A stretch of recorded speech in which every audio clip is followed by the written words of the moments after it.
Tonight, Governor McMaster gave his State of the State speech. During the speech, he discussed a number of topics like infrastructure funding to improve South Carolina roadways, increasing pay for teachers across the state, and improving broadband. Our booming economy and rapid population growth have outpaced the state's ability to keep up with improvements to our transportation infrastructure. We see it every day.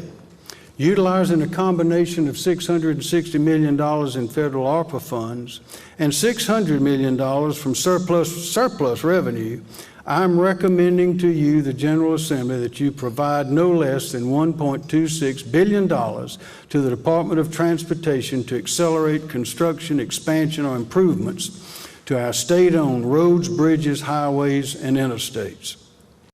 My executive budget also raises the minimum salary for a starting teacher from $35,000 to $38,000. We have made progress in raising teacher pay. Just 5 years ago, the minimum salary for a brand new teacher was $30,113.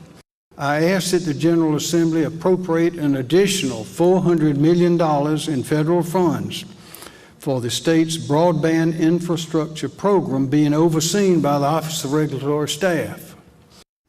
McMaster also said that he would like to see lawmakers work to reduce state income taxes. According to the governor, South Carolina has the 12th highest income tax rate in the country.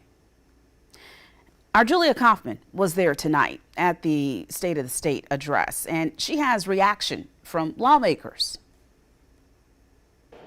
Following the governor's State of the State address, the official Democratic response came from freshman Representative Spencer Wetmore.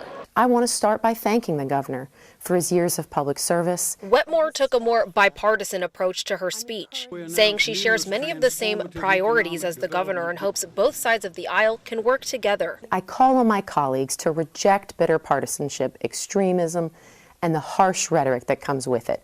These are strategies of yesterday, and we need leadership for tomorrow. But she also said McMaster's actions, quote, often focus on political extremism.